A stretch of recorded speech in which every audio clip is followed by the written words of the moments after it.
Muy buenas.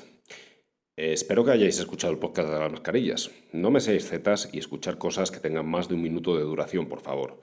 Ya fuera de bromas. Si no lo habéis escuchado, pausa este podcast y ahora mismo poneros el de las mascarillas. De verdad, es información que hace falta que se conozca. En cualquier caso, si ya lo habéis escuchado o estáis de vuelta tras haber seguido mi recomendación, hoy tenemos la tercera y última parte de la gripe en el que vamos a poner a este virus en perspectiva. Ya veis que estoy diciendo gripe, algo que estaba evitando. Así que gripe, gripe, gripe, gripe. A ver qué hace el algoritmo de YouTube, es un experimento. Este podcast es más cortito, espero que no me salgan más de 10 minutos. Acordaros que a mí me gusta que sean de entre 10 y 20 minutos. El de las mascarillas pues fue una excepción por su larga duración que no voy a repetir muchas veces más. Pero el tema era muy importante y hacía falta. Hoy tocan datos, comparativas y ya os adelanto que para poder sacar datos en este país hay que rebuscar bastante, sobre todo si son para comparar. De todas formas, los datos que os voy a dar van a estar ya digeridos y no vamos a entrar al mínimo detalle de los mismos porque al fin y al cabo este canal ni es de estadística ni es algo que al común de los mortales les guste escuchar así a palo seco sin ningún tipo de explicación o contexto. Los datos son de España en conjunto, no divido por regiones, porque entonces sería demasiado complicado y sobre todo largo. Además voy a incluir otros años y comparativas con el Reino Unido, país que conozco bastante bien, y con Estados Unidos. Hecha esta pequeña introducción, no perdamos más tiempo y comencemos. Soy el profesor Bacterio y bienvenidos a mi canal.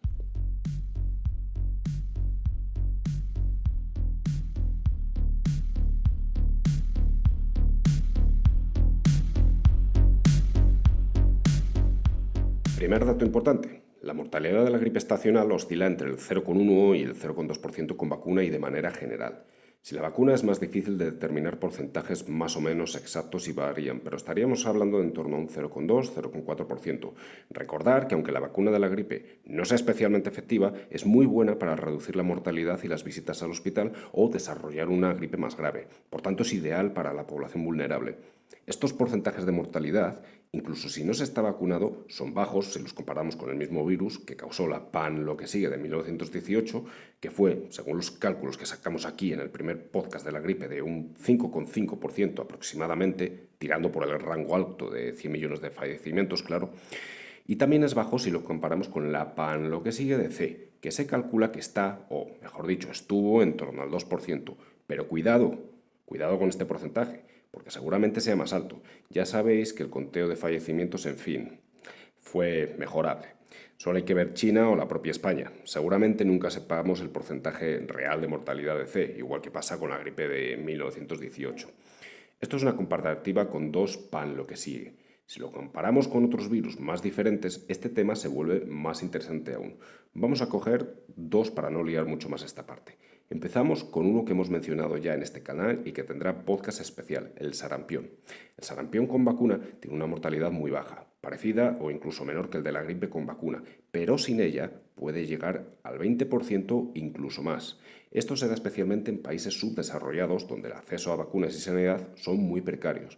Una comparación más, la terrible, pero afortunadamente erradicada, viruela. Al estar erradicada, obviamente su porcentaje de mortalidad pues es 0%, pero antes de la vacuna estaba en torno al 40% y lo podía superar. Lo que estoy dando son aproximaciones, no me vaya a venir el listo a decir, ay no, es que es un 35,78274%. Vale, ahora un último virus del que os hablaré también en este canal y que de haber sido tan infeccioso como C, ahora viviríamos en una distopía tipo Mad Max. El MERS, en español, síndrome respiratorio del Medio Oriente, que es de la familia de nuestro querido C. Por suerte para nosotros, la posibilidad de infección entre humanos era baja y aún mejor. No mutó como para hacerse más infeccioso, porque este virus, atención al dato, podía tener una mortalidad de hasta el 35%. Ahora imaginaros un virus igual de infeccioso que C, pero con esa tasa de mortalidad. Pues eso, más vale que se os hubiesen dado bien los temas de supervivencia. Obviamente, con todo esto que os he dicho, lo interesante y razonable es que comparéis las tasas de mortalidad sin vacuna. Incluso sin la vacuna ya vemos que la gripe normal, la estacional, tiene una tasa de mortalidad significativamente más baja que otros virus. Vamos ahora con más datos e información interesante. La gente que anualmente se infecta por gripe está en torno al 20% en la comunidad. Comunidad, que no al aire libre, ¿vale? Y hasta un 50% en lugares como residencias de ancianos y hospitales. Recordar el tema de los aerosoles en sitios cerrados en el podcast de las mascarillas. ¿No lo habéis escuchado aún? Pues ya sabéis, si queréis enteraros de lo que voy subiendo, suscripción, campanita, me gusta y compartir. Y bien, ahora os pregunto, ¿oísteis hablar mucho de la gripe durante la PAN lo que sigue de C? Poco, ¿verdad? Pues esto es simplemente porque las medidas que se tomaron tan contundentes contra C también sirvieron contra la gripe. Y es que al final son dos virus que manteniendo las distancias se transmiten de manera similar.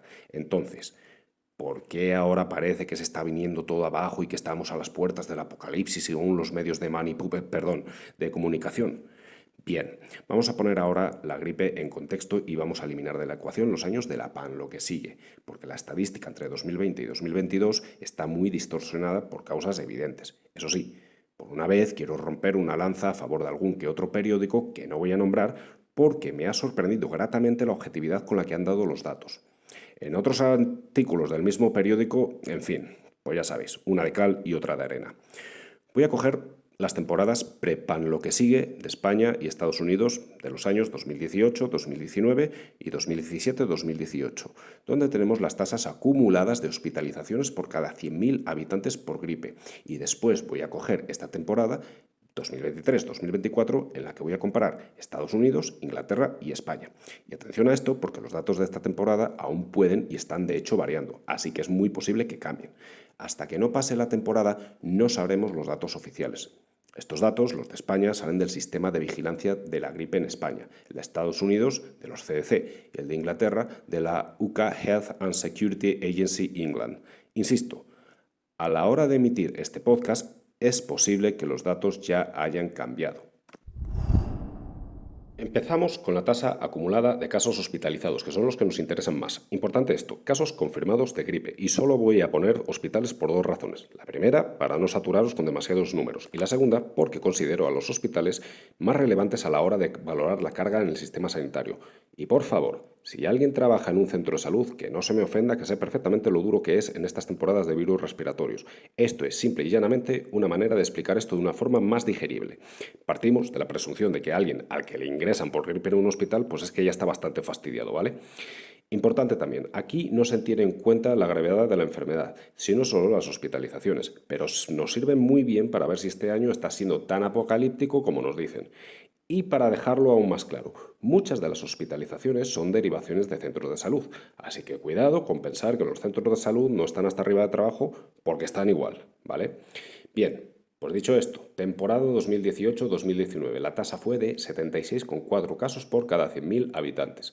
La temporada anterior, 17-18, tuvo una tasa acumulada de casos hospitalizados de 115,5 por cada 100.000 habitantes. Vemos ya que la temporada 17-18 fue significativamente más dura que la siguiente.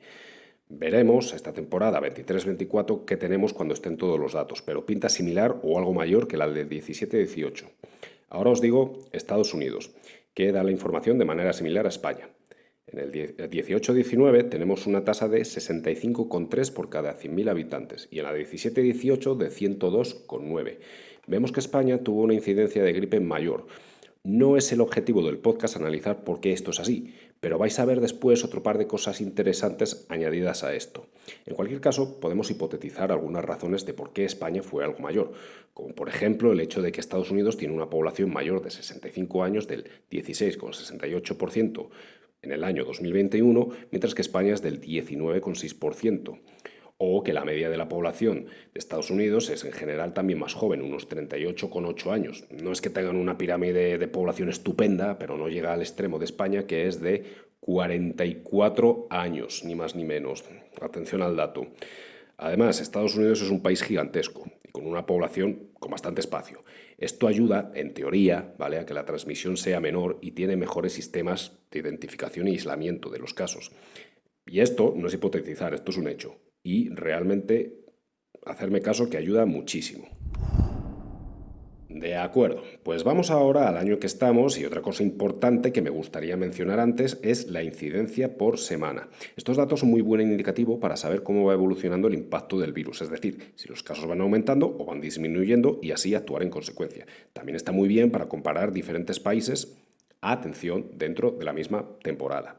Ahora bien, en mi opinión no es conveniente comparar las mismas semanas de años diferentes porque los datos pueden variar bastante, que es precisamente lo que está pasando en algunas informaciones que podéis ver por algunos medios. ¿Y esto por qué es? Pues bien, porque las temporadas de gripe pueden adelantarse o atrasarse. Es decir, que si en un informativo se están diciendo esta semana está habiendo el doble de casos que el año anterior de la misma semana, pues seguramente sea cierto. Pero es lo que pasa cuando no se ponen los datos en perspectiva. Habría que preguntarse, ¿cómo fueron las otras semanas de los otros años en comparación? ¿Y el cómputo total de casos? Y dejo ya dicho que yo no soy un gran entendido de la estadística, pero está claro que las comparaciones se deben hacer bien y poniendo los datos en contexto, y por eso voy a poner las comparativas que considero más razonables. Y por eso repito que las comparativas son complicadas no ya entre países distintos, sino dentro del mismo país. Al final, las incidencias son para darnos una idea y prepararnos. Pues muy bien, dicho esto, a lo que vamos. Temporada 2023-2024. Os voy a mostrar la incidencia por semana. ¿Cómo? ¿No había dicho que las semanas no eran buenas para comparar? Bueno, tranquilos, que no he mentido, que solo he cambiado de opinión.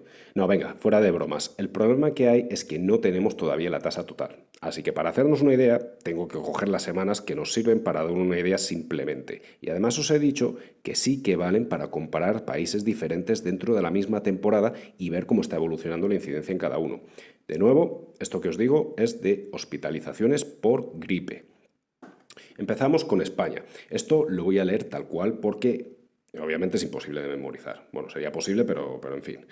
Bien, en la semana 2 del 2024 tenemos 10,6 por cada 100.000 habitantes. Semana 1, 14,9. Semana 52 del año 2023, 10,2 por cada 100.000 habitantes. Semana 51, 5,6. Semana 50, 3,2, semana 49, 1,8, semana 48, 1,2, semana 47, 0,6, semana 46, 0,7. Ahora vamos a por Estados Unidos, que por cierto la información que proporcionan los CDCs es buenísima. Y además, los CDCs, el CDC de Atlanta en concreto, es el que salía en la primera temporada de Walking Dead. Nada, como nota curiosa, venga, seguimos que me emociono con esto. Bien, semana 2 de la temporada 2023-2024, año 2024, no disponible en este momento.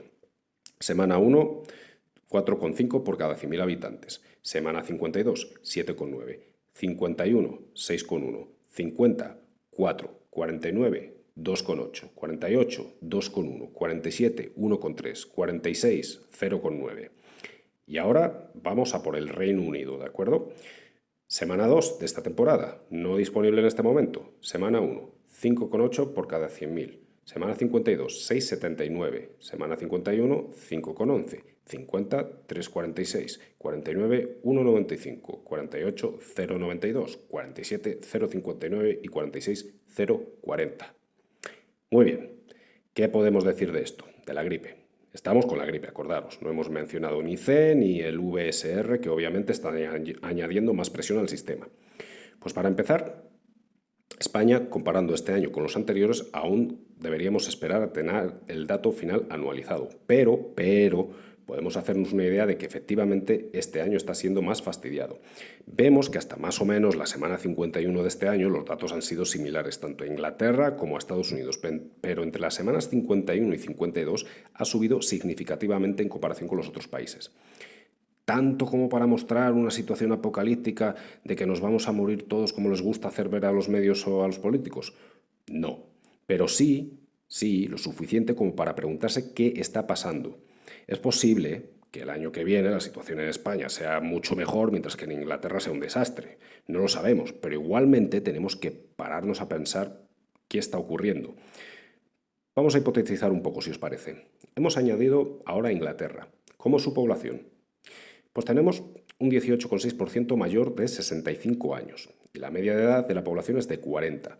No es una diferencia tan grande como con Estados Unidos y seguramente nuestro tipo de población explique algunos de los casos extra de gripe que tenemos, pero no todos. Además, al contrario que Estados Unidos, Inglaterra, y estoy diciendo Inglaterra, no Reino Unido, en general es un territorio muy pequeño y muy superpoblado, con lo cual deberíamos concluir que los contagios con semejante aglomeración deberían ser similares a España, pero no es así. Nota aquí, España tiene mucho espacio y no tiene una población especialmente elevada, pero, salvo en algunas regiones como Galicia, la población que hay suele estar muy concentrada en poco espacio. ¿Qué puede ser entonces? Vamos a fijarnos en las fechas. Semanas 51 y 52. Fiestas navideñas. ¿Puede ser algo cultural? Podría ser, sí. En España nos gusta mucho juntarnos, pero cuidado, que en Inglaterra, que lo conozco bien, también. Eso sí, suelen ser grupos más pequeños y durante menos días. Esto podría ser una razón. Otra razón, de nuevo, son los sistemas de vigilancia, aislamiento y atención primaria en Reino Unido. En Reino Unido, sus sistemas de prevención, identificación y aislamiento son mucho mejores. Yo me inclino por esta opción. Además, lo normal es que tengan equipos de prevención y control de infecciones en todos los hospitales. Más cosas. Además, su sistema sanitario, aunque está dividido en los países constituyentes que forman el Reino Unido, todos siguen una normativa común y aplican protocolos muy parecidos, que por supuesto después se ajustan a las características de cada región o condado, pero siempre con un marco común. Digamos que tiene una descentralización centralizada. Descentralización para particularidades de cada zona, contrataciones, puestos de trabajo y administración, pero centralización para la normativa. En España, ya sabéis, 17 sistemas. Esto es muy importante y hay que tenerlo en cuenta. Si os dais cuenta, son algunas cosas similares que ya mencioné en el podcast de las mascarillas. Los sistemas de alerta temprana, por ejemplo, España los tiene y tiene muy buenos profesionales. Ahora bien, ¿de qué te sirve tener unos buenos informes y dar las mejores recomendaciones a tiempo si luego el que tiene que tomar acción lo hace a lo mejor con 2 semanas de retraso, si es que lo hace? 2 semanas en invierno, donde se concentran las infecciones respiratorias, es una eternidad, lo suficiente como para que la situación se desborde. En Reino Unido, y yo supongo que en Estados Unidos también, aunque con Estados Unidos es una suposición, ¿de acuerdo? Pues saben más o menos que en septiembre hay que empezar a prepararse. Septiembre, ¿vale? Para cuando llega noviembre ya está todo listo para poder reaccionar. Ejemplos de la preparación, pues es un protocolo que se llama Get Ready for Winter, que es básicamente información y educación, talleres, clases obligatorias para todo el personal sanitario, impartidas por infectólogos normalmente, una previsión de lo que puede pasar con la gripe de este año, viendo cómo ha sido en el hemisferio sur, refuerzo de la limpieza y los centros de atención primaria, también se va a los colegios para dar una educación de control de infecciones a los niños y, por supuesto, no dejan a un enfermero o un médico solos atendiendo a 30, 40 o incluso más pacientes como pasa en algunos hospitales y sobre todo en residencias de ancianos en España. Aunque para ser justos, ¿de acuerdo? El sistema de Reino Unido se está yendo al garete y muy rápido, por lo que esto tan bueno que tienen seguramente desaparezca si no reaccionan rápido. No os confundáis, este tipo de preparaciones existen en España, pero son insuficientes. Los profesionales sanitarios pueden poner todo de su parte, que si no hay un apoyo decidido por parte de los que mandan, pues no se logra nada. Y si los que mandan no apoyan, al menos que no molesten, para que sean los verdaderos profesionales los que tengan el control de la situación y de las decisiones. ¿Cómo se pretende controlar un virus si la persona que tiene que hacerlo está hasta las cejas y apenas puede dar medicación? Y cuidado que en Reino Unido, repito, esto ha empezado a pasar como decía, la falta de personal, por ejemplo, el envejecimiento de la población y unos años de gestión realmente pésima. Para tener una idea general respecto al envejecimiento, en general somos más viejos en España en todos los tramos de mayores de 65 años. En el de 75 también. Y tenemos 2 puntos. España, 9,7% mayor de 75 años, Inglaterra 8,5% y Estados Unidos 8,53%. Pues bien, en el Reino Unido su generación baby boom empezó poco después de la Segunda Guerra Mundial. Estos son los más numerosos y los que están poniendo al sistema sanitario contra las cuerdas. En España, nuestra generación baby boom, aunque también hay muchos de los años 40, sobre todo los vemos que son de los 60 o finales de los 50. Ya somos más mayores que el Reino Unido y mirar cómo está ya nuestro sistema de salud. Pues bien, ahora imaginaros, como os decía en uno de los anteriores podcasts, cómo será dentro de 15 o 20 años cuando nuestra generación baby boom sea octogenaria. Ahora mismo, en el censo de 2021, tenemos que un 12,9% de la población tiene entre 55 y 64 años en Estados Unidos. En el Reino Unido es un 12,6% y en España un 13,7%. Puede no parecer mucha diferencia en porcentaje, pero es más que suficiente como para darle la puntilla a un sistema que ya prácticamente está quebrado. Claro, esto es lo que pasa cuando en un país la gente no quiere tener hijos y los gobiernos no es que ayuden tampoco mucho. Ayuda decidida, quiero decir. Pero el hecho es que incluso ayudando, yo veo que la gente en edad de tener hijos no está por la labor porque no les da la gana, punto. ¿Decisión respetable? Pues hasta cierto punto. Eso es otro debate, que no es para este podcast, pero bueno, en fin. Ahora están diciendo ¿Qué es el apocalipsis? Porque hemos tenido un año de gripe un poco más duro que otros. No, no, no, no. El apocalipsis será dentro de 20 años cuando, si no se tienen suficientes nuevos tratamientos, tengamos bacterias multiresistentes a mansalva que no podamos tratar, incremento de enfermedades respiratorias, menos personal y una población ultra envejecida. Ahí es donde va a estar el problema de verdad. Y nosotros, sobre todo los millennials y los zetas, aunque estos no se enteren de la mitad de las cosas, nos vamos a tragar todo el problema. En resumen, efectivamente, este año la gripe está siendo dura. Añadamos a eso nuestro querido C y otros virus. Pero desde luego no es lo que nos han querido hacer ver. Esto va a ser así cada año si no se solucionan los problemas de base. Así que nuestra querida médica y madre siga diciendo que mascarilla quirúrgica para protegerse. Si los medios quieren mostrar el verdadero problema, que muestren cómo será el futuro y la falta de recursos actuales y que dejen de compadrear con el poder. Pues hasta aquí el podcast de hoy. Si te ha gustado, ya sabes, suscripción, me gusta y comparte. Un saludo del profesor Bacterio y hasta el próximo programa.